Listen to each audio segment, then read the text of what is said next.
Movie का शुरुआत में दिखाया जाता है एक लड़का जो कि एक खूबसूरत जगह के अंदर दौड़ रहा था और उसका अंदर डर का माहौल भी था। असल में लड़का को एक रोबोट से बना हुआ एक जीप ने उसका ऊपर हमला किया था और लड़का ने अपना जितना ताकत है उतना ताकत लगाकर एक सफेद रंग से बना हुआ लाइन की उस तरफ चला जाता है और रोबोट सफेद रंग की दूसरी तरफ जा नहीं सकता क्योंकि इसमें बहुत ही बड़ी रहस्य छुपा हुआ है। और इस लड़का का नाम था एडी और इस खूबसूरत सी जगह के अंदर एडी और उसका एक छोटा सा परिवार जो कि दुश्मनों से भरी पड़ी थी।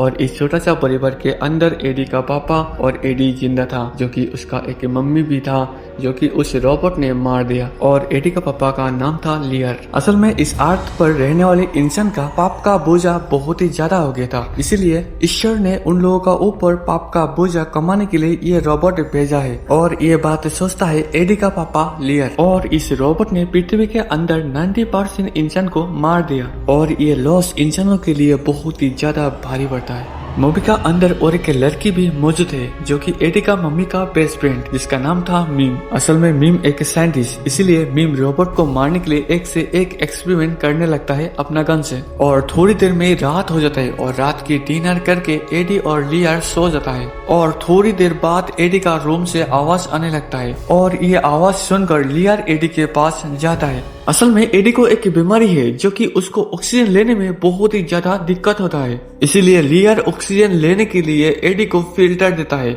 और बार बार फिल्टर लगाने से उनके पास फिल्टर भी खत्म होने लगता है और आज के लिए एडी बच जाता है। लेकिन उस वक्त लियर फिल्टर लेने के लिए हॉस्पिटल जाने का डिसाइड लेता है जो कि हॉस्पिटल नीचे की तरफ और नीचे की तरफ सफेद लाइन से बाहर और सफेद लाइन से बाहर जाने का या तो रोबोट से पंगा लेने का सेम टू सेम होगी, लेकिन लियर को जाना पड़ेगा क्योंकि उसका जान से ज्यादा कीमती उसका बेटे की जान। उस वक्त लियर मीम के पास जाता है मदद के लिए क्योंकि मीम उस रोबोट को मारना चाहता है, लेकिन मीम लियर के साथ जाने के लिए मना कर देता है क्योंकि लियर और मीम के बीच में बहुत ही ज्यादा लड़ाई हो चुकी है। लेकिन लियर को पता है मीम जाएगा क्योंकि लियर को फिल्टर की जरूरत और मीम को उसका फैमिली की बदला की जरूरत क्योंकि मीम का पूरा फैमिली को उस रोबोट ने मार दिया और इसीलिए लियर मीम को सुबह आने के लिए कहकर अपना घर चला जाता है। और अगली सुबह एडी को घर पर रखकर लियर हॉस्पिटल जाने के लिए तैयार हो जाता है और उस वक्त लियर के साथ मीम और एक लड़की भी मौजूद था और ये लड़की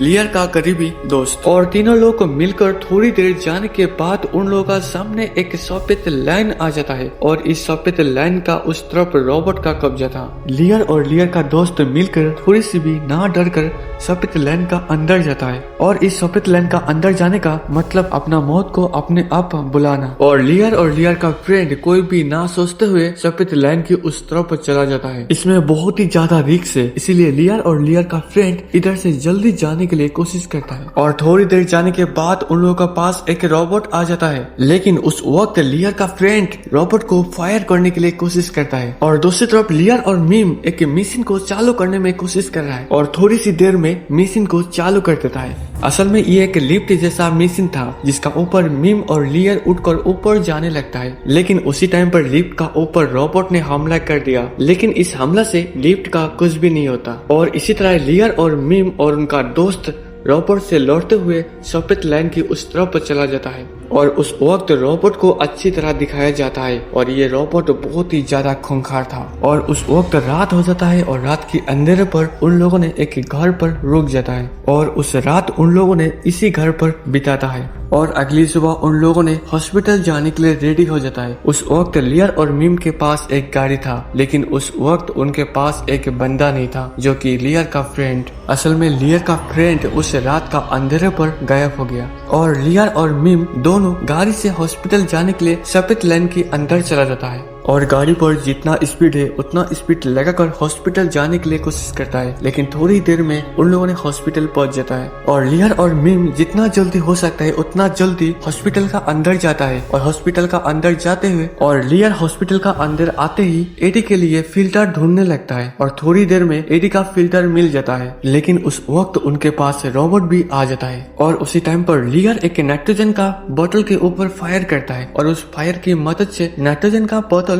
टूट जाता है और रोबोट का ऊपर पड़ जाता है और उस रोबोट का होश चला जाता है। और ये मौका देखकर लियर और मीम हॉस्पिटल से चला जाता है लेकिन मीम अपना लैब पर चला जाता है क्योंकि उनको रोबोट को मारना है और लियर अपना घर जाने के लिए कोशिश करता है क्योंकि उनको एडी को फिल्टर देना है। उस वक्त लियर थोड़ा जल्दी में था, इसलिए लियर का एक छोटी सी एक्सीडेंट हो जाता है। लेकिन उस वक्त लियर के पास ढेर सारे रोबोट आ चुकी है और इसका हाथ से बचना लियर के लिए नामुमकिन है। लेकिन लियर उस वक्त भी अपना कोशिश जारी रखता है और थोड़ी देर बीतने के बाद रोबोट अपने आप गायब होने लगता है। असल में मीम अपना एक्सपेरिमेंट कंप्लीट करके रोबोट को मार रहा था और मीम धीरे धीरे एक से एक रोबोट मारते मारते सारे रोबोट को मार देता है और इसी तरह इस आर्ट का इंसानों को रोबोट से आजादी मिलता है। और इसी तरह मीम का फैमिली का बदला और लियर ने एडी का फिल्टर लेकर अपना अपना घर आ जाता है और इंसानों ने फिर से अपना जिंदगी जीने लगता है। और वीडियो इतना ही, और वीडियो अच्छी लगी तो एक सब्सक्राइब और एक लाइक जरूर करने का। और आप लोगों को एक बात बोलने के लिए भूल गया, जो कि एडी को अब फिल्टर की